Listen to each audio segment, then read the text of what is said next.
from the winter's longing pain. Hallelujah.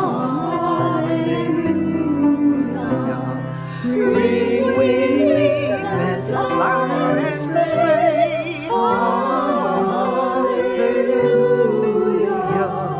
To adorn this happy day. Hallelujah.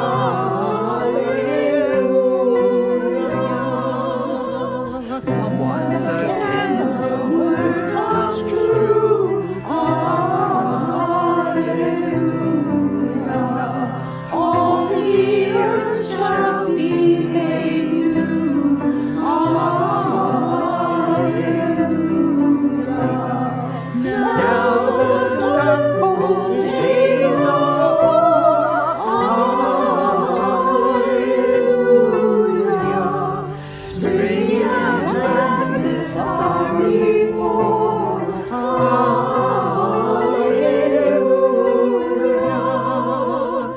Change the mourning into praise. Hallelujah.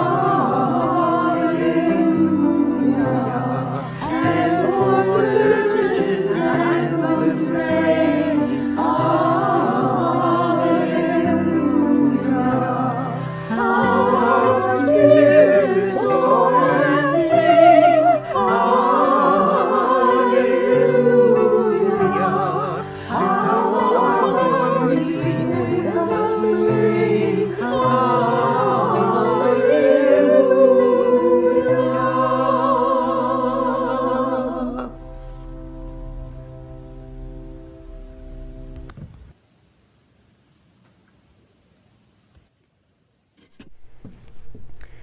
Good morning and happy Easter. Welcome to the Unitarian Universalist Meeting House of Provincetown, where we affirm the inherent worth and dignity of every person and where we support each other in our spiritual search for truth and meaning. My name is Reverend Kate Wilkinson, and I am so glad that you have joined us this week. Today, we join in a very long history of celebrating the return to life that happens each spring. Some people say that the word Easter comes from the name of a goddess, Eostra or Ostara. Eostra is the goddess of the spring and of the dawn. All over the world, and since ancient times, people have rejoiced in the reawakening of the earth and the end to the long, cold, and dark winter. The springtime celebration meant that the ancient people no longer needed to store and ration food, so there were celebrations and feasts.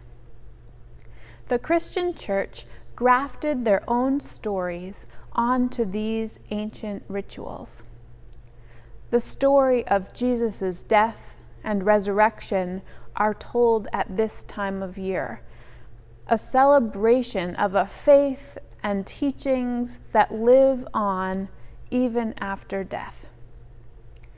So Easter is a time that mixes grieving with gladness, that mixes earth-centered traditions with Christian ones, that mixes a doubt that things can ever change for us with the hopeful signs of new life springing up all around us. One of my mentors, Reverend Elizabeth Strong, died this month.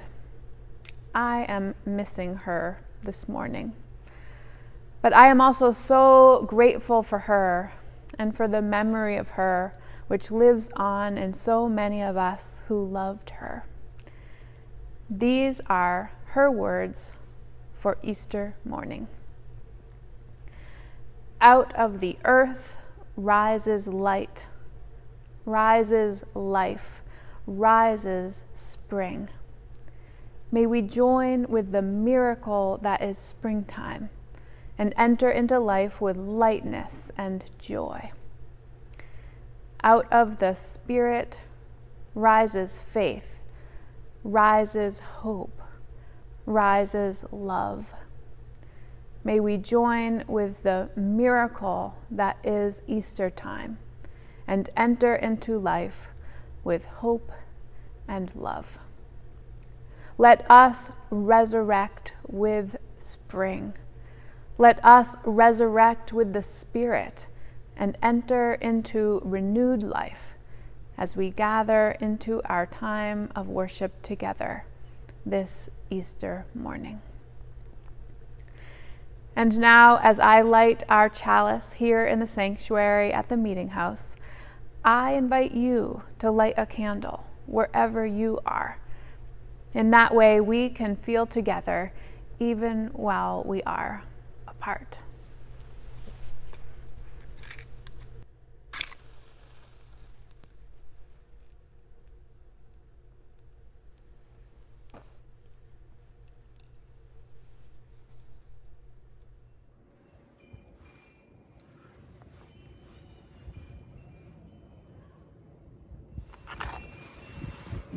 Our souls speak spring. If we lived in another climate, our souls might speak other languages. We might speak oasis or permafrost, dry season or monsoon. But our souls speak green shoots pushing through last year's leaves. Our souls speak flower buds stretching to the sun. Our souls speak mud puddle and nest building, damp earthworms casting tiny green leaves, and frog choruses. We speak spring because spring sings in us. We gather to nurture our faith in our growing, our own courage to push through, our own small part in the spring of this world. Come, let us worship together. Please join us in affirming our covenant. Love is the spirit of this meeting house.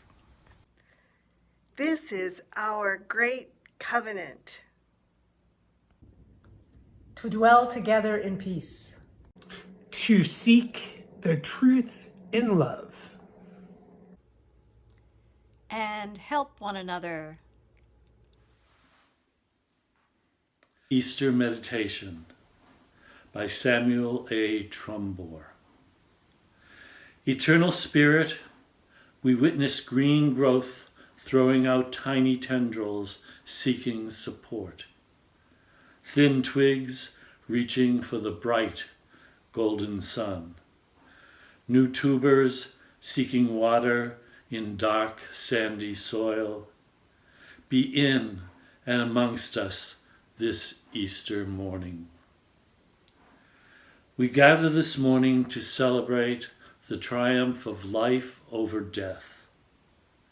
The body can be killed, but the spirit cannot be quenched. Only yesterday had we given up all hope of the promise of the coming divine realm. And today we are renewed and inspired as we realize it is now already here. This morning, we remember that pain, suffering, and death are not ends, but can be underground passageways to more abundant life, if we have the courage to face our fear and crawl through. This morning, we renew our dedication to act from our love rather than our fear. We renew our faith in the inherent dignity and worth of all humanity, including ourselves. And we seek the nerve to face the slings and arrows of misfortune which may come our way. In our moments of defeat and surrender, may we turn away from the paths of revenge, denial, and cynicism. May we remember the eternal truth spun into the web of life. Our wounds can become sacred incarnational teaching of wisdom embedded in the story of resurrection. Let us celebrate together this morning the one who never gives up, even in the darkest night of winter, our blue-green planet Earth, resurrected anew each spring. Amen.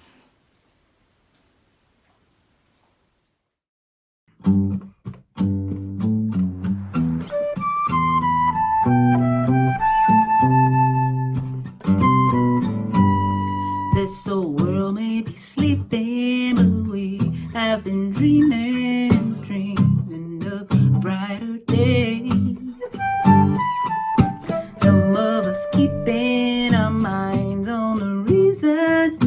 Beautiful season is coming our way.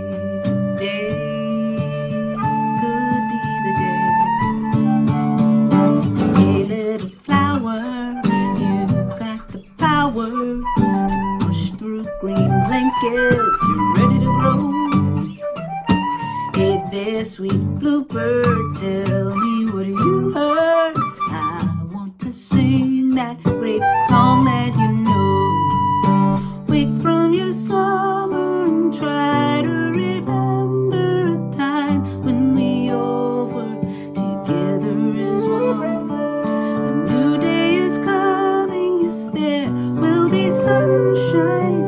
Wipe away teardrops, springtime will come.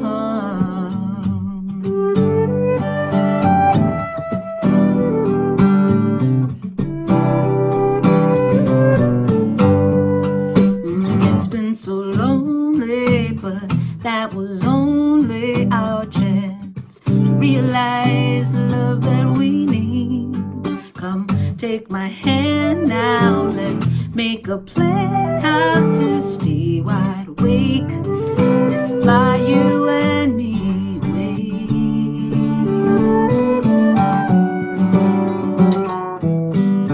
Wake from your slumber and try to remember a time when we all were together as one. A new day has come, tell me you feel the sun. Wipe away teardrops, springtime has come.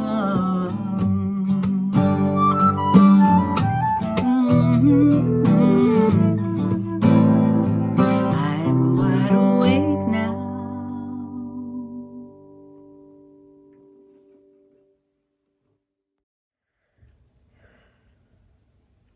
This reading is a poem by W.S. Merwin titled To Paula in Late Spring. Let me imagine that we will come again when we want to, and it will be spring. We will be no older than we ever were. The worn griefs will have eased like the early cloud through which the morning slowly comes to itself. And the ancient defenses against the dead will be done with and left to the dead at last. The light will be as it is now in the garden that we have made here these years together of our long evening's astonishment.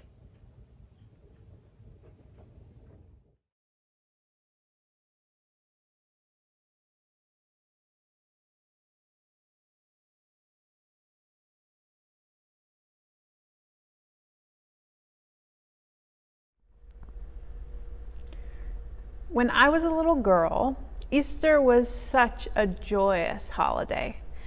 My sister and I always got new dresses for the occasion, I remember. Often my mother made them herself. It was quite a production. Sometimes there were also new shoes involved, which was very exciting. And is there anything more fulfilling than hunting amongst the crocuses for a well-hidden Easter egg, or opening it up to spill out a handful of colorful jelly beans? I still adore Easter egg hunts. I have never outgrown it. I've found that as an adult, hiding eggs is almost as delightful as hunting for them. In fact, those of you who are members of the meeting house who live locally, you might just want to search your yard for an egg today, since I have provided the Easter Bunny with a copy of our directory. But other than this delightful partnership with the Easter Bunny, I'll admit that I enjoy Easter a little bit less now than I did as a little girl. As a UU minister, navigating this holiday feels a little bit like threading a very small needle. I want to pass on the delight of an Easter egg hunt to the next generation, carrying on a tradition that dates back at least to the 16th century, when Protestant reformer Martin Luther organized egg hunts for his congregation, and honoring the symbols of the egg and the rabbit, which date back much further into pagan traditions. They are such perfect symbols of springtime, rebirth, and new life. But beyond that, I sometimes get stuck. The stuckness is mostly from other people's expectations. Some people come to Easter services wanting to hear about the resurrection of the earth. Some people want to hear about the resurrection of Jesus.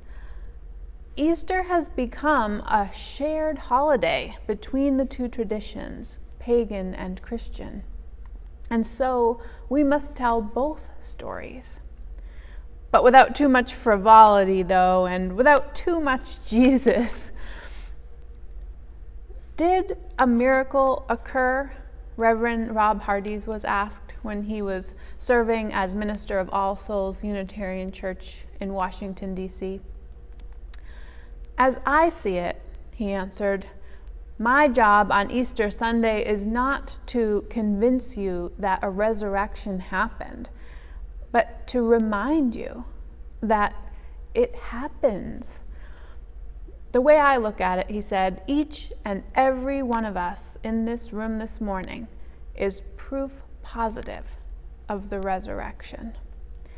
For whom among us doesn't have a story to tell, a very personal story of rebirth, of emerging from the tomb of depression or despair, pain or addiction?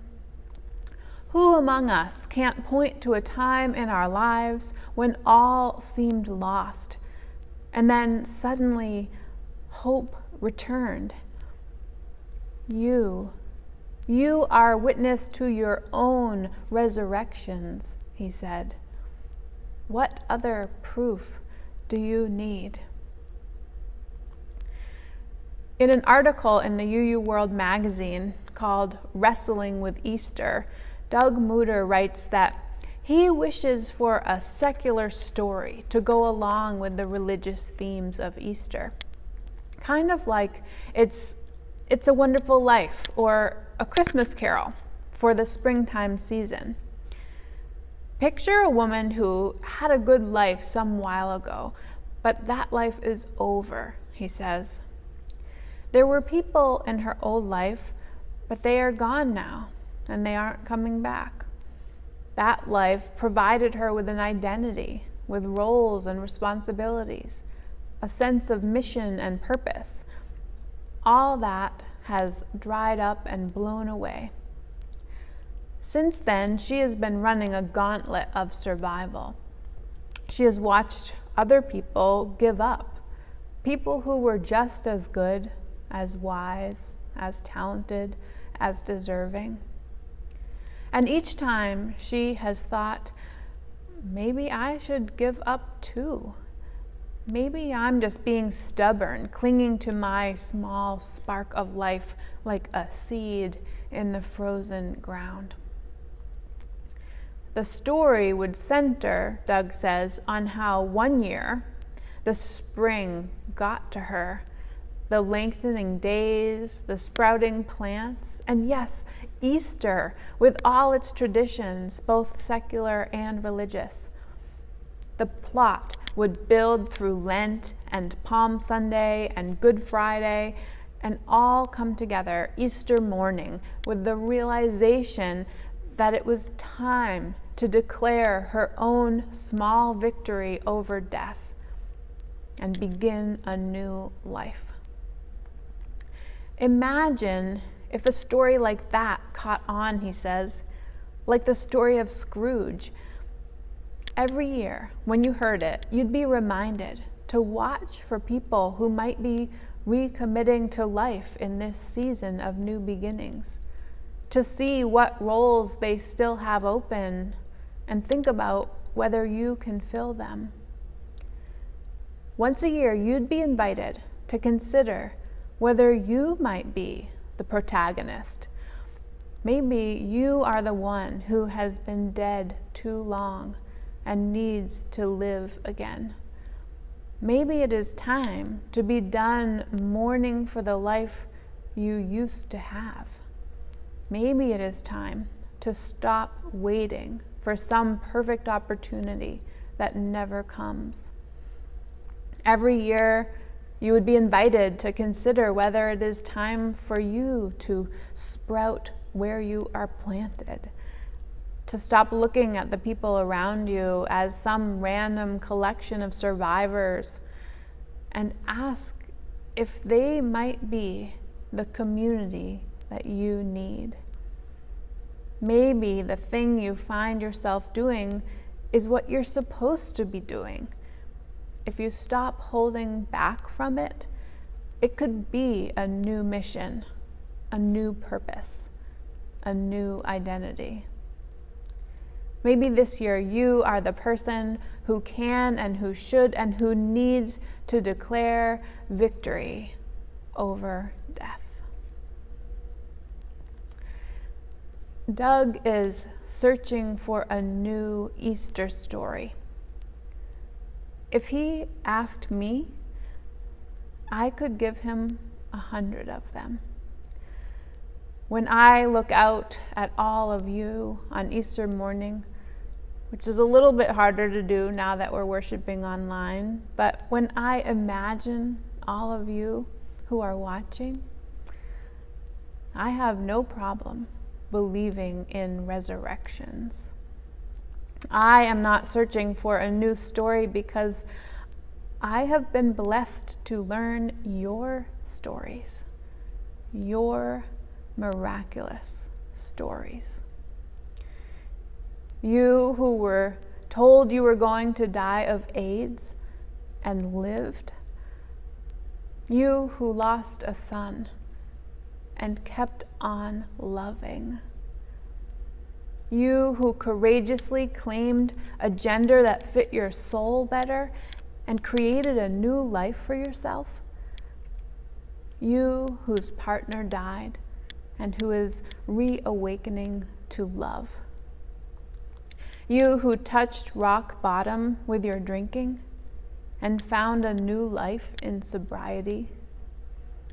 You whose cancer diagnosis caused a crisis of faith, but whose spiritual life deepened through illness and recovery, through community. You whose breakup shattered your life and who created a new wholeness from the pieces. You who came to Provincetown to end your life, but who found here reasons to live. You whose long winter of depression returns again and again, but who tends gently to the shoots of hope appearing from the earth each spring. No, I have no problem believing in resurrections. When I forget, you remind me. And when we all forget, the earth reminds us. Reverend Elizabeth Tarbox writes, "We find God in strange places. The darkness that is part of me will always live there, the death of my life, to be recognized and embraced, visited and loved. And I will go into it from time to time and never again forget it.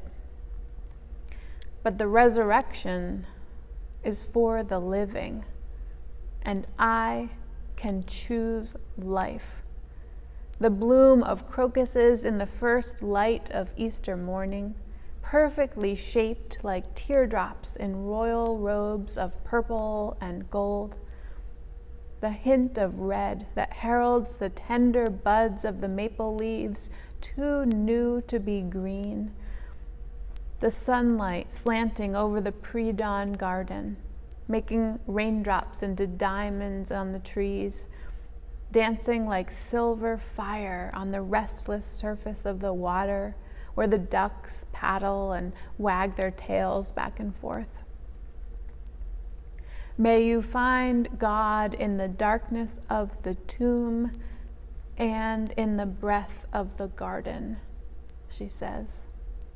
In the aching sadness of the goodbyes that will last forever, and the impudent greetings of the mallard ducks on their honeymoon.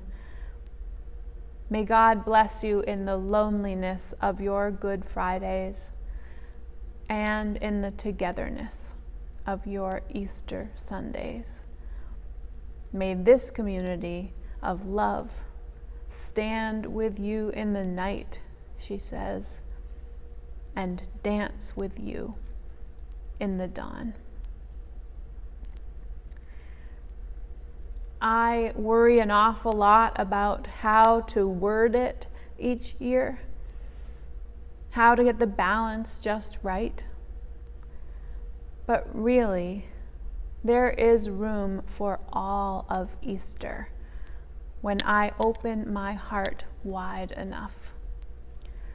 Room for the grief, room for the joy, room for the doubt, room for the faith, room for all of the ancient stories. And most importantly, room for our own resurrection stories once we are ready to live into them. May it be so. Happy Easter. Blessed be.